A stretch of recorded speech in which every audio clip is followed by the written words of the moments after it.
Robin Nicolay, a doctoral candidate at the University of KwaZulu-Natal, spoke in the fire ecology session about the effects of fire regimes in grassland soils.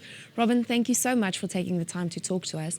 First of all, tell us, what exactly did you study and where did the study take place? So we've been trying to isolate and study carbon fractions in grassland soils, and we have the ideal situation at Pietermaritzburg at the University of KwaZulu-Natal, where we have a long-term study called a Kalinga grassland burn trial. And that's been running for over 70 years and was established in 1950. So it's got a lot of long-term data. We've been capturing a lot of data off of the site. And yes, that's where we've been trying to find these carbon fractions. Okay. And what did your study show in terms of the acidification of the soil? So when we were looking at acidification, we were trying to understand the patterns we've seen in carbon accumulation within different burn frequencies. So to try and to understand this pattern, we looked at acidification and found that grasslands that were excluded from fire had higher acidification levels. So your lower pH, your higher acid saturations, and then those plots that were burnt either annually, biannually or triannually all had more neutral soils. So they weren't as acid as the unburnt trials. And what effect did the ash disposition have on the soil?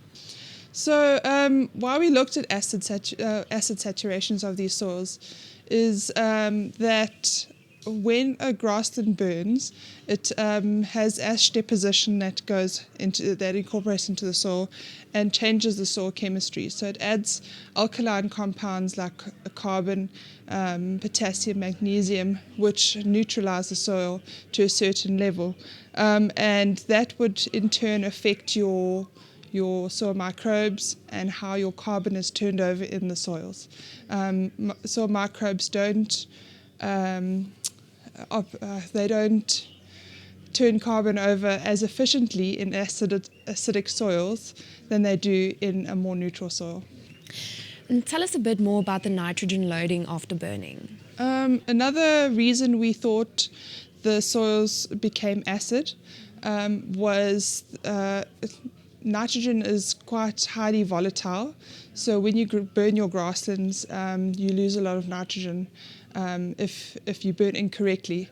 So on your unburnt trials, you might not lose that level of nitrogen and you would end up with nitrogen loading. So that could lead to nitrification and so acidification. But it's all relative to your management of those grasslands. Please elaborate on black coal. What is it? Why is it important? What role does it play? And how is it different from biochar? Okay, so your total soil carbon is made up of different fractions, and they range from highly labile fractions, which turn over quite quickly in the soil and release nutrients quite readily. And the other end of the scale is your black carbon, which is a highly resistant fraction in your soil. So it's been persistent in those soils for a very long period of time, and it is quite resistant to decomposition. So it is suggested that this black carbon sequesters quite a lot of carbon in the soil.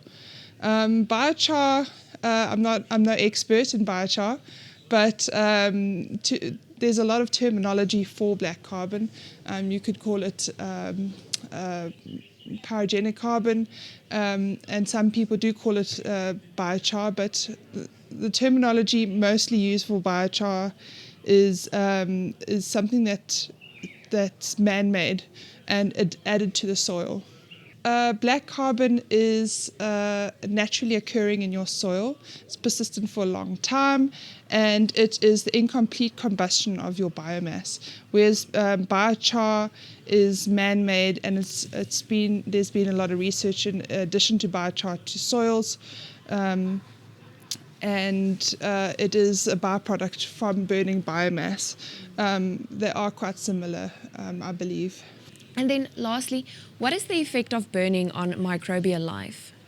Okay, so as I mentioned earlier, with possibility of nitrogen loading and changes in chemistry in terms of ash deposition, and how that changes the acidity of your soils, that would influence your microbial activity in those soils and how those microbes turn your carbon over in those soils. So a higher acid soil would probably you would probably see a lower microbial biomass, whereas a more neutral soil you would see the opposite.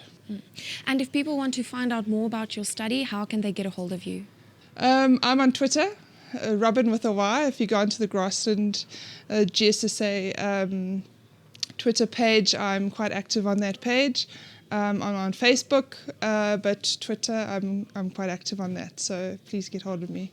Thank you so much, Robin. There you have it. That was the soon-to-be Dr. Nicolay.